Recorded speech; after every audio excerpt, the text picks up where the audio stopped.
Alright guys, this is the video for section 8.1, and in section 8.1 we're going to talk a lot about triangle similarity.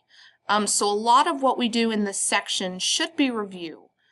If you can remember back to chapter 4 when we talked about dilations, that's when we talked about similar polygons. So we're going to go ahead and go do some vocab and then move forward. But similar polygons, as we learned, are polygons that have the same shape but not necessarily the same size, okay? And when I say the same shape, I mean the same angle measures.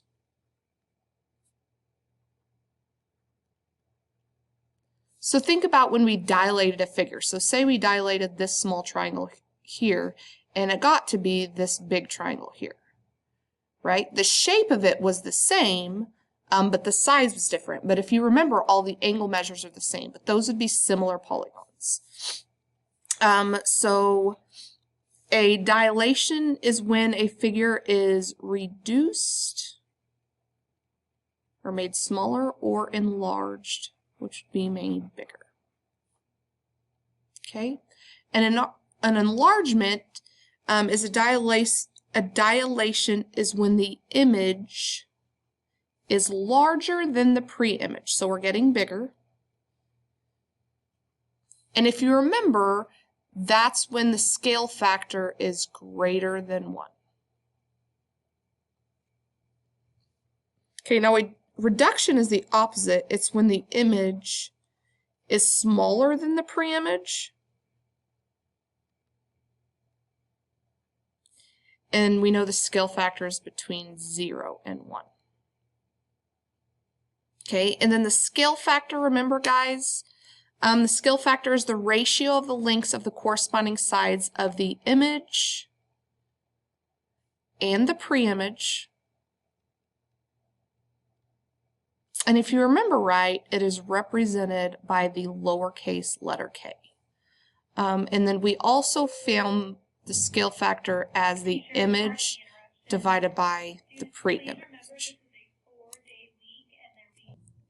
Alright guys, so the core concept for this chapter is, and we've talked about this before too, is that as we enlarge or reduce something, we're doing it by a specific scale factor, and therefore every side of these polygons, or more importantly, every sides of these triangles are proportionate. They have the same proportion. So we can set up a proportion for all of these triangles. And so down here it says corresponding lengths in similar polygons. If two polygons are similar, which that's what we're talking about, then the ratio of any two corresponding lengths in the polygon is equal to the scale factor. So we can always find the scale factor. So when we say image over pre-image equals scale factor, well, this is basically saying scale factor equals image over pre-image. All right, so let's do an example here, and this will help make things come together a little better. It says in the diagram, triangle RST is similar to, guys, anytime you see a single squiggly like this, this is similar to. Okay, that's what that means, they're similar to. So the two triangles are similar. It says find the scale factor from, keywords, RST to XYZ. So we're going from this triangle to this triangle. Okay, so that means if we're going from this triangle, this is my original image, so I'm going to call that my pre-image, and this is my image. Okay, so as we can see, this is a reduction. We're getting smaller, which means that our scale factor should be less than 1. All right, so it says find the scale factor from triangle RST to triangle XYZ. All right, so in order to do this, I first want to find the corresponding sides. And I'm just going to say RS, so the first two is to XY. So I'm going to say these two sides. So to find the scale factor, remember scale factor is designated with a K, it's image over pre-image. Well, the image is 12 here, over the pre-image is 20, which reduces to 3/5. Okay, now you could have chosen any of the other sides to do too. You could have chosen this one and this one. So 18 over 30, that reduces to 3/5. Or you could have chosen this one here over this, and 15 over 25, that's also 3/5. So any of the sides, any of the corresponding sides that you choose will get you the same scale factor, which is basically the definition of what similar means. All right, so it says list all pairs of congruent angles. Guys, we've already done this. So the first angle, so angle R, is congruent to angle X. I have angle S is congruent to angle Y because those are both listed second, and angle T is congruent to angle Z because both of those are listed last. Okay, write the ratios of the corresponding lengths in the statement of proportionality. So the statement of proportionality is like this. So RS, so I can say RS is to XY as ST is to YZ as first and last is RT is to XZ, and this is the statement of proportionality, and I always put equals. Never mind, we won't put that. This is what your book wants, so this is what we'll put. That's the statement of proportionality. All right, now that we've done one example, I want you to go ahead and do example 2 on your own, and then we will go over it. All right, so your scale factor, you should have gotten 3/2. The congruent angles are over here, and guys, you should be able to do that without the diagram. You should be able just to do it with a similarity statement by paying attention to the order. And then my statement of proportionality is right here. All right, so example 3, it says that the two triangles here are similar. Okay, so red flag in your brain that says they should be proportionate, or the side lengths are proportionate. So it says find the length of the altitude. Now the altitude is this and this. Okay, so we want the length of that altitude.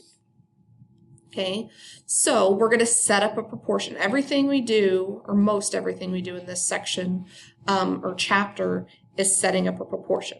So I can do one of two things. I can say, well, that means this side of the triangle, so 12 over this side of the triangle is 16, is going to equal, I'm going to make this x. So 12 over 16 equals x over 20.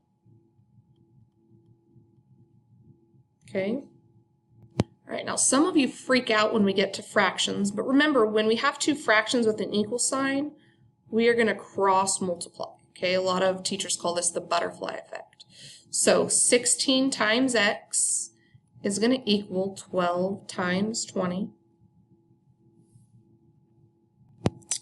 So 16x equals 240. Divide both sides by 16, you get x is 15. All right, using example 3 is kind of an example. I want you to go ahead and do these two on your own, and then we'll go over them.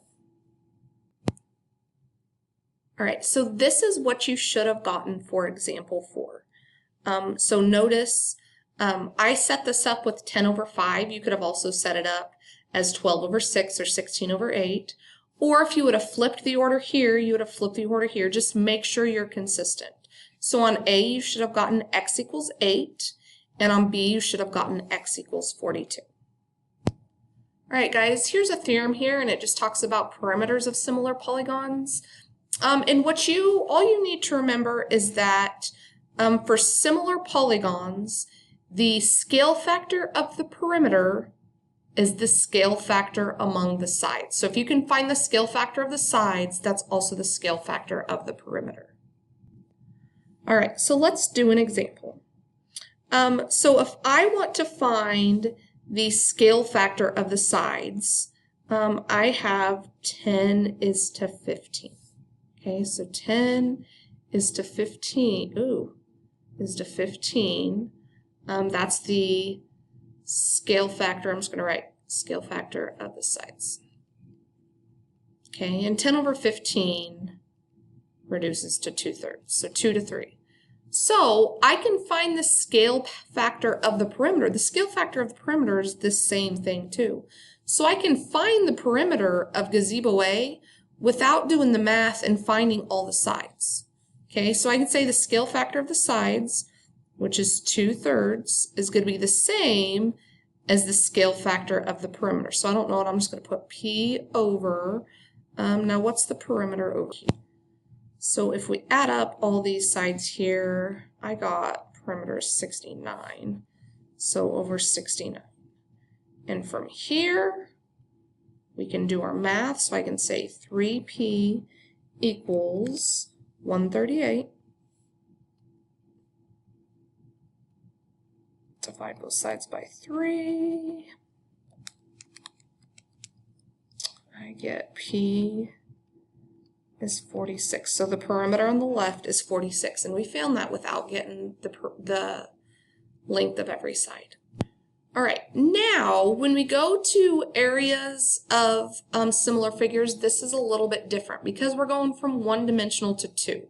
So to help conceptualize, if I have a 1x1 square here and a 2x2 square here, so this is 1x1, this is 2x2. Okay, the area is 1, right? 1 times 1. But the area here is 4. Okay, now the scale factor of the sides is 2 to 1. But the scale factor of the area is not 2 to 1. Okay, the scale factor of the area is 2 to 1 squared. Okay, so I can say that the area, let's say the area of similar polygons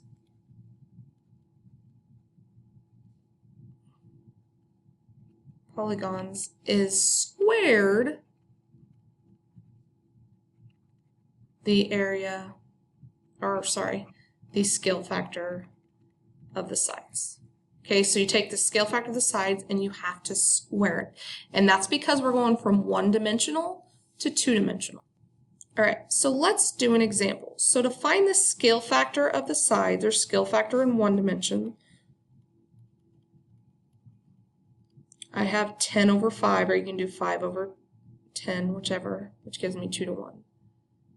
So what I want to do is I want to take this and I want to square it. So if you have a fraction and you square it, this is the same thing as a squared over b squared. Okay, so this is the same thing as 2 squared over 1 squared, which is 4 over 1. Okay, so now I'm going to say the scale factor of these sides, so 4 over 1, well I squared it, is 4 over 1, equals 36 over the area of this. And we're going to cross multiply. So 36 equals 4. Multiplied by 4. My area is 4. So this is 4 centimeters squared. All right, so I want you to go ahead and do example 7 on your own, and then we'll go over it. All right, so when you do this, you should have got the scale factor of the size is 1 over 3 or 3 over 1. When you square that, you get 1 over 9. So and then you set that as a proportion, so 1 over 9 equals 84 over A, you get 756. So basically, this scale factor of 1, 9, this tells me this is 9 times bigger than the area of that. All right, I want you to go ahead and try to do this one on your own, and then we'll go over it. Remember, for two polygons to be similar, we have to show that every single corresponding side has the same scale factor. All right, so as you've done all of these, you should have found the scale factor for all corresponding sides as either 3 over 2 or 2 over 3, whichever way you set it up. Either way is fine, which would mean that yes, they are similar.